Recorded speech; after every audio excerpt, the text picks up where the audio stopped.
Hi there, what's up, what's good, how are you doing?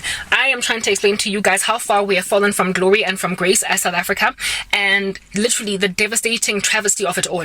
And like I explained at length, really, I can give you quite the explanation prior to reaching a conclusion. I want you to understand just how wrong this whole power cut situation, distribution of random rubbish, throwing around its weight is, especially given the history that we come from with Group Areas Act, with Apartheid and the wounds they're in, and how they are just spurring them up again, and what likely ultimate consequences they are bringing to the country.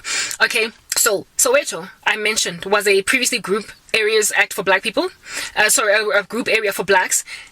Aldos was also previously a historically group region for colored people. Lens, which is not far from Soweto, literally, so like it's just behind Soweto, Lenasia. Okay, and if you drive a couple of kilometers from Aldos as well, you enter into Lenasia. So all of these areas that are clumped really close to one another: Naturina, white; Lenasia, Indian; El Dorado Park, colored; Soweto, black. They all lived literally in the same neighborhood, but separated by systematically oppressive borders. Do you understand? And if one person stepped outside of that region, they could get hurt. Black and colored people fought each other for stepping into their respective group areas. Each, however, white supremacy would be the one to shoot you down if you did enter into their region without a dompas. Okay? So white people kept us out using military force. Black people and colored people kept each other out using their fists and their hands and their gangs. And that created lots and lots of crime in previously colored areas and previously black areas only. That is why still to this day, among the most violent demographic groups in this country are colored people and black people. They've been fighting since the days of Apartheid. They've been surviving through war, and they're still doing it to this day. Literally, it would take the return of Christ to fix these indiscretions on the human race, these lives that have been blurred. Indian people, for some strange reason, I guess maybe it's because they were more favored by the black community, by the white community. They managed to keep themselves in some kind of a neat little bunch. Okay, so to this day, they are like literally more peaceful than black people and than us. Than colored people. They're more peaceful than the black people and the colored people, and white people are more peaceful even than the Indians. All right, we don't have a problem in this country with religious extremism among Indian people or those of an Arabic nature, because this nation is not one that has that for history. Okay, cool beans and bananas. The sun is setting quite quickly, so I just need to get this out of the way as fast as I possibly can. Alrighty. Now, when you put people in such close proximity to each other, and then you treat certain groups better than the other based on having placed them there, and then you infrastructurally cater to a close neighbor better, like Naturina had the best streets. Still to this day, its infrastructure looks really great. Roads excellent in Naturina. This mountainous, hilly, beautiful neighborhood that now today has got quite a lot of black folk living in it.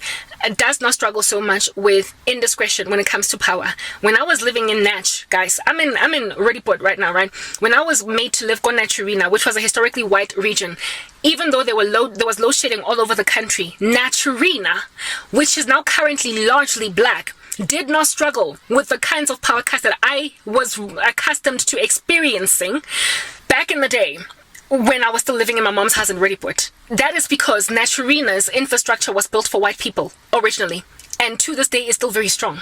But my goodness, the infrastructure in Soweto that was built later rather than earlier, and by the latter apartheid regime, I'm left with less than 10% storage space, so I'm going to try and get this out the way. It was built by the latter apartheid regime, and the people who finished the job was the entering new regime, the new South African regime, made up of a whole bunch of people. They literally used the worst raw materials. Their workmanship was whack, because they were building for black South Africa. And herein lies the deal. Their workmanship made sure that their power plants cannot hold water today.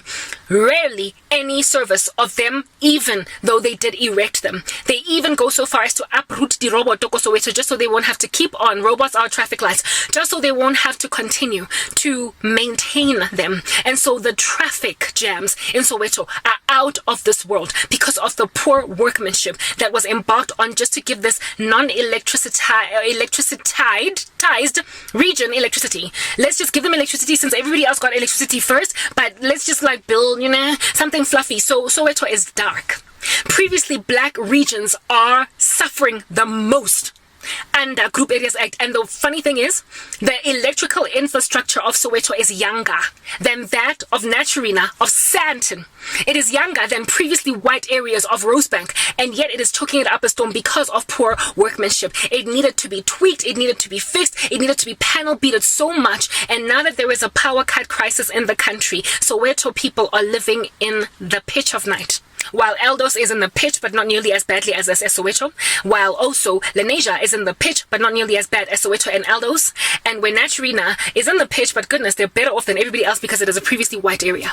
So it goes to show that all this twat speak of them, saying that power plants are old and we can't service them, is literally just that twat speak. It's all because of the Group Areas Act indiscretions that were on the ground, but now the Group Areas Act has come in a different fashion. It's called Where Are the Wealthy At? So the historical, the blacks of the past, the today middle income, middle class of South Africa, the middle class are the new blacks. Whether you're white, whether you're Indian, whether you're pink or purple or yellow or green, whatever your race might be, whether you are Asian and have moved to South Africa, it doesn't matter.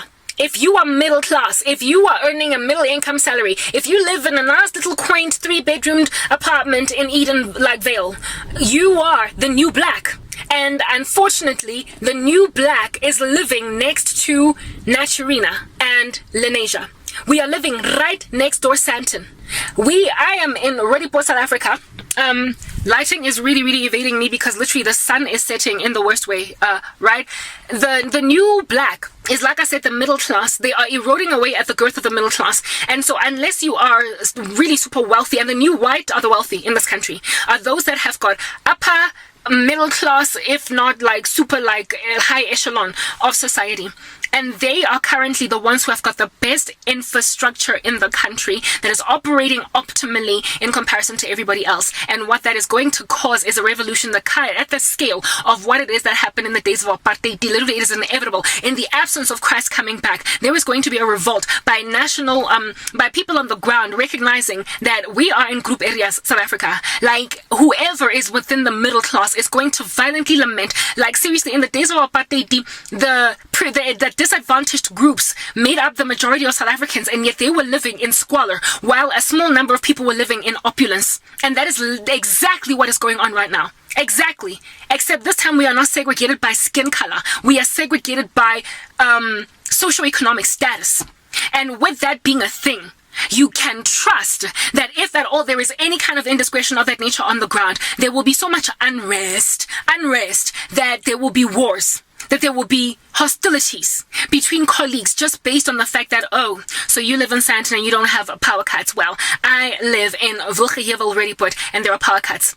Why my neighborhood is a travesty to be enduring this is because it is a previously white region. Not only is it a previously white region, it is historically known to be among the most racist portions of Johannesburg. It is a historically Afrikaans, richly Avia worshipping section of the country. It is an area in, oh my goodness, that just gave me such good lighting. It is an area. What did I do? Whatever I did, just stay there. And they stay there. Okay. All I do is win, no matter what. That's what I was singing there. Anyway, yeah, no. I bet that just let you guys know that I was in university in 2002. I'm old. I told you I'm 38. Anyway, whatever. So, what did I want to say? Did I say 2008? That was 3. 2008, I was already working in corporate. Alrighty. What did I want to say? Yes, Roodepoort. Roodepoort.